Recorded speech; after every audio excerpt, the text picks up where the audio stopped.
In today's video, we're going to talk about how to figure out what prevents you from being able to overcome your long-term insomnia and sleep problems naturally.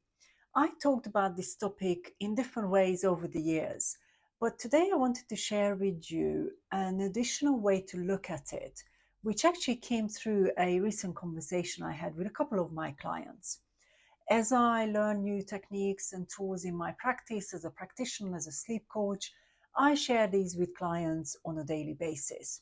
So today, these practicalities I'm going to share with you are very much aligning to a lot of the other work that I do, which is based on helping you to transfer the intellectual knowledge, the appropriate knowledge into practicalities so you can really develop great quality sleep for many years to come. A lot of the times what I found in my practice is that a lot of people know a lot about sleep. A lot of different articles overeducate people. But the challenge is not being able to transfer that knowledge into practical changes that last, meaning overcoming insomnia and sleep problems in a very practical way. So today we're going to really look at some of these things that I put in place in order to figure out what is preventing you and how to actually move away from that, or some of those things that are preventing you to be able to really overcome whatever challenges you might have with your sleep. Now, before we do that, I wanted to welcome you back. If you are part of my community already, thank you so much for your continuous support. If you're brand new, then let me quickly introduce myself. My name is Beatrix Schmidt. I'm a sleep coach, professional speaker, and the creator of the Sleep Skills for Life program, which is very much my way of sharing all the knowledge that I gained over the last 10 plus years working with clients, as well as the years before where I struggled with my insomnia, and I overcame it before I actually started working with people. So I know what it actually takes to transfer some of that knowledge you have and figure out what will actually make a difference.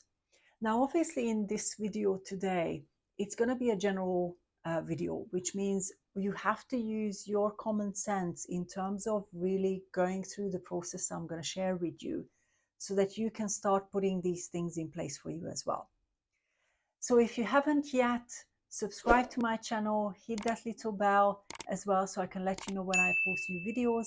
And at the end of the video, if you liked what you heard from me, you can hit that like button below as well. That basically just lets me know that these are some of the things you're interested in. So let's turn our attention to the topic of today's video, is really figuring out what prevents you from putting the right things in place so that you can see continuous changes and an improvement in your sleep problems as well as insomnia problems. Now, one of the first things I always talk about is we've got to help you figure out some of the root causes of why the problem either started with, or if it's been around for a longer period of time, I normally look at what might be the reasons that it's still in place. It's still something that you struggle with. If you've had sleep problems or insomnia problems for many years, what might have started it can be very different to what actually keeps it in place. So the first step is really acknowledging the intellectual knowledge you have. This is what I call the intellectual awareness. A lot of the times when I come across clients who have struggled with a long period of time, the only kind of knowledge they have is intellectual knowledge, where they would have read different things, they would have watched different things, they would have educated themselves about sleep problems, sleep itself, sleep stages, different tools, techniques, whatever you come across over the years or over the months that you struggled. But it only remains intellectual. That's where you can't transfer it into outcomes. So the word of warning in terms of this intellectual awareness is that it can actually really mislead you. Just because you think you know what you need, it doesn't mean that it's actually really the root cause of the problem and it's going to be applicable to that. So let me give you an example, and we're going to work through this example in today's video. Let's say you are not able to fall asleep easily, and maybe it takes you well over an hour to fall asleep. And you have established intellectually that you have a version of stress in your life. Now, stress is quite a big thing. So, again, everybody can be different with that one. But often I get clients who say, well, I'm under a lot of stress, and that's why I think I can't sleep well at night, whether that's falling asleep or waking up in the middle of the night several times. Now, you might be an opposite. So, don't be based on just this stress. You've got your version, whether or not it's stress or something else, you can still go through this step-by-step process I'm going to share with you. So you've decided whatever the reason you think is that you can't overcome your sleep problems or insomnia. In this example, we take stress. That's that intellectual approach. You might have read different articles and you established that, yeah, okay, I am under pressure, under stress. But a lot of times, what people don't look at as a next step is what might be some of the personality traits that link into this idea of stress, so that increased amount of stress. What I see in my practice a lot is that the way we are either stressed or we're not able to relax, or whatever way it shows up in your life, it will come back to some of these personality traits that are very much part of who we are. And I've seen many different versions in my practice with this one. What causes and continues a problem to be there is often going to be part of the set of traits that we have. We spend most of our daytime living through those personality traits, but it doesn't mean that they serve us. Whether that's being more of a thinker trait or thinker type, problem solving type, worry type, nervous type, in this case, this idea of stress, that can be frustrations and so on. You experience that during the day as well. It doesn't just pop up at night. They generally going to have different places during the day. Different situations might trigger it. So to move from intellectual awareness to another layer, which is the practical awareness, and this is where it's going to start helping you to really put in place the right things to actually stop the things that cause the problem.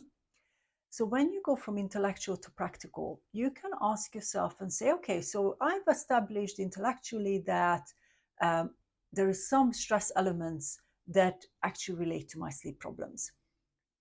The practical part is, how does stress show up in your daytime or early evening, or let's say in the middle of the night, depending on the problem you have. So again, we started with not being able to fall asleep for an hour or maybe even longer. How does stress show up? What are the physical components? Everybody's stress is different. So when we transfer this into practicalities, stress for one person physically can mean that they incredibly tense in one or two areas of their body. They might actually have pins and needles, or they might have any pain, any tension. They might actually have sort of movement. So this is where this idea of restlessness comes in. Some people move their legs a lot. Some people have other things that pop up. So what are the physical components of your stress? Start looking at it from that practical perspective, because that is going to be your version of it. If you just say, I'm stressed and that's the reason I can't maybe fall asleep easily, you're too far away from the practicality of figuring out what tools and techniques you might even need. But now if we then establish that for you, stress means that you actually become very tense in parts of your body, then we're able to apply a much more practical tool to it. Let's say releasing some of the muscle tension versus some other tools that might not even address the muscle tension itself. Now, stress will have an emotional component. So again, look at what is the emotional component of your stress.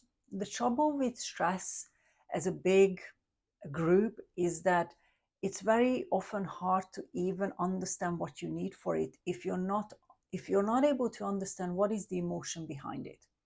Stress can have frustration behind it, disappointment behind it, can be a lot of other different emotions behind it. So once you actually establish what might be the emotion that's behind your stress, and it's quite practical, you're able to then again apply the appropriate tools. So, for example, if somebody's stress is based on frustration, again, the frustration might be relating to somebody not doing what they said they're going to do.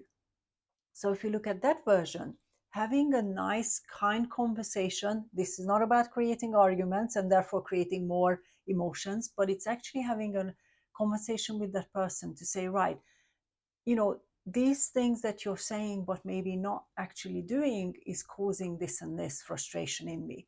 How can we work together? Now, this can be a personal conversation, this can be a work conversation. There are many different relationships that can be sort of different stresses can come from different situations. So now what you can actually do is you can start preventing the stress raising up through dealing with the actual emotion that's behind it and being proactive about what might actually be causing it. So that's what I mean, practicality.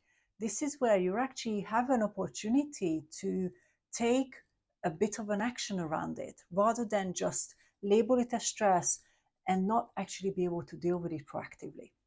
Now, stress has also got a mental component. So if somebody is stressed, that can turn into a couple of different things.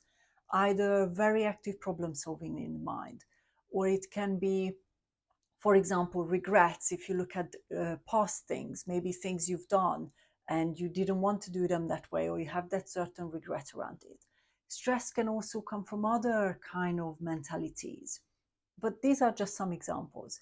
So again, if you look at your stress and then you understand practically what that means in your situation, for example, let's say you go into problem solving when you are stressed, you're able to find more appropriate tools to prevent that stress to even rise up, which means that when you are climbing into bed or when you are actually not able to fall asleep easily, the next day you can prevent it building up until your bedtime. So that practical self-awareness really allows you to break it down. But this is not about overanalyzing it. And I always say this to clients. What prevents you a lot of the times can lead to people dissecting every single thing of every single event. But that's not what it's about. What you want to look for is commonalities in situations. We all have a certain dynamic that actually triggers us more. So this is that practical awareness of looking at maybe stress causing you not to be able to fall asleep easily, and therefore really practically thinking about what can you do to prevent the situation turning out that way. Then we go another layer. A lot of the times what I see with clients is that they might find tools and techniques, but they actually often are not necessarily honest with themselves about what it's going to take to prevent insomnia or long-term sleep problems to stay in place. This honest self-awareness is really allows you the opportunity to understand that there are no quick fixes. If your sleep problems or insomnia problems have been around for at least 3 months or even more, it is going to take time. There is no one thing that quickly, easily, and without effort is going to transform everything and you suddenly can sleep well again overnight. And if you tried a lot of different things, you know this already. So the honest self-awareness piece in relation to stress will help you to actually relax about the situation. And I've seen this in my client work so many times where we really help the person to, through our conversation, to just relax a little bit about the situation and be able to be proactive and practical about it. So the honest self-awareness part is about, first of all, knowing that stress, if that's what relates to your sleep problems, isn't just going to go away overnight. It's going to take you time and effort to really work through some of the situations that show up. It's going to be, for example, if you find a tool or a technique, giving it long enough. So a lot of the times I see when this honesty piece is missing is often people just try things for 1 or 2 nights and then decide that it's not going to work for them. Or in my client work, sometimes I might introduce a tool or a technique to a client, and the client's first example or response might just be, oh, I don't think that's going to work for me. Now, remember, if you are working with someone, they are practiced in the field. I always bring something to a client because I know it's going to be appropriate for where they're at. So don't discard something from this intellectual place. You've got to experience it in an honest and practical way. So putting in place a tool or technique, you've got to put it in place for a long enough period of time for it possibly to even show you an outcome.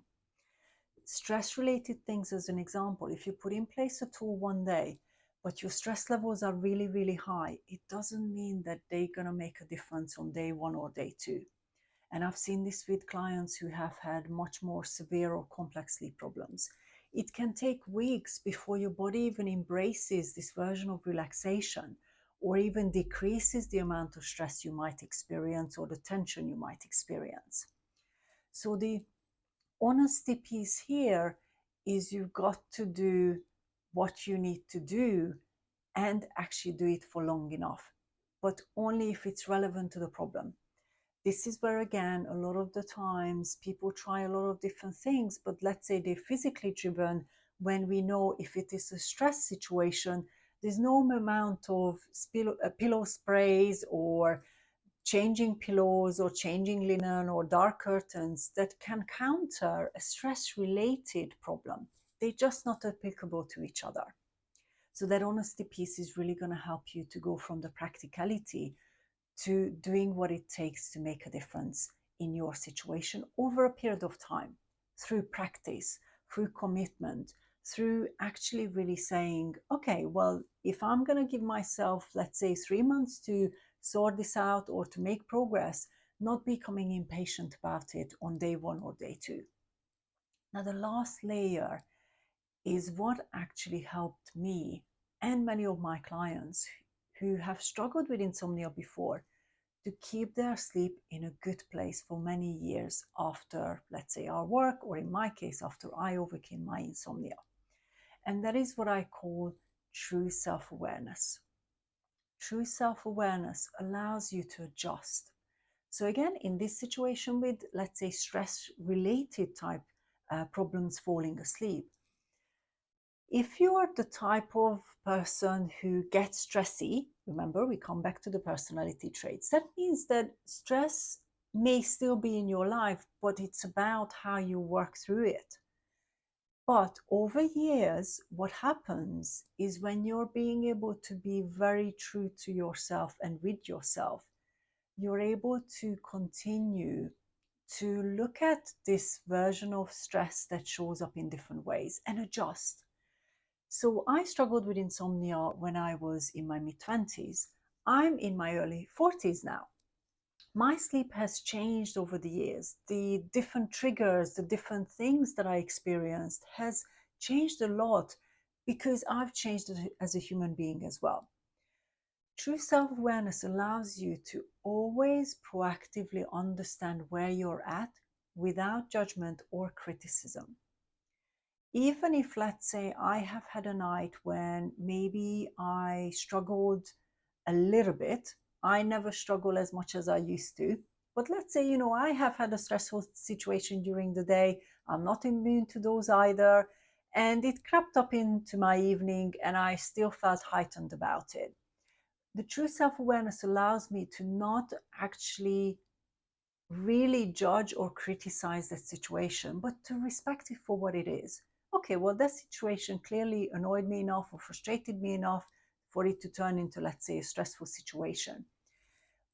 But I'm actually able to detach myself from what it is instead of judging it or feeding it or making it bigger. And what that means is I actually able to go to bed and separate the daytime, which gives me this version of true self-awareness where I know that the daytime does not have to impact my nighttime. I don't have to carry that stressful situation into the bed with me, or it doesn't have to cause me longer or more difficult problems. So even if that is there at the time when I might be going up to bed, I actually still have time to deal with it proactively. So this is where the true self-awareness over the years has really helped me to keep things in a good place. And it actually becomes more of this curiosity piece. Okay, well, if I know that I'm a person that gets triggered by certain things, what are different ways that I can deal with it? Physically, emotionally, and mentally. What might have worked for you initially, it doesn't mean that we only have to just rely on that one thing. We can improve it. We can pick up a couple of different tools or techniques to deal with the same situation instead of almost relying on to just one of the tools or techniques that seems to be working. In my practice now, I've got so many different tools and techniques depending on situations, but I use them as well. So depending on, let's say, what the emotion behind the stress is, I might use something different. Depending on the intensity of the stress, I might use something different. And that's really what allows you to keep things in a good place for many years to come. It's never about one or two things that will forever and ever work with every single situation. They don't meant to work with every single situation, because a lot of the times every situation that actually prevents us from being able to sleep well will have a different physical, emotional, and mental components. So just like I mentioned in stress, sometimes if you're a little stressed versus very stressed, the physicalities will be different. What's behind it as an emotion will be different. What your mindset will be around it will be different. So that way, in the future, you can continue to be proactive and keep yourself in a very good place when it comes to sleeping well continuously every single night. So these are the three plus one. So intellectually is the one that we always begin with, and then I add the other kinds of self-awareness. That's why it's 3 plus 1. One being the intellectual that I don't normally tend to deal with a lot, because I will tell clients that, yes, you've got all this knowledge, but what we need to focus on is transferring into outcomes. So we use the practical self-awareness, the honest self-awareness, and the true self-awareness. And that is how I really break down this big picture of what prevents you to be able to fall asleep easily, to be able to sleep through the night without disturbances, to be able to wake up in the morning feeling energized and refreshed and recharged, and therefore overall overcome your long-term insomnia and sleep problems. Now, I know that this video will be again on a general part, but you can take one part of your struggles and walk through this and really understand what these different layers are. Don't shortchange yourself by jumping in and saying that, well, this stuff doesn't work for me. Our mind is incredibly powerful. Our body is also incredibly powerful, but they work together. So when we look at these physical, emotional, mental layers, everything is involved for us to be able to either not sleep well at night or sleep well at night consistently. And it's always a way that we can really work with ourselves in a very incredibly practical way. So if you haven't yet subscribed to my channel, then hit that subscribe button below. This is the opportunity to also hit that like button below and hit that little bell if you want to be updated when I post new videos. And as you know from some of my previous videos, if you watched any of them, we will continue to explore these different sub-layers when it comes to long-term insomnia and sleep problems. Over the last 10 years, I've had so many different conversations with clients about so many different elements of this big picture of sleep. So thank you so much for watching, and I will see you in the next video.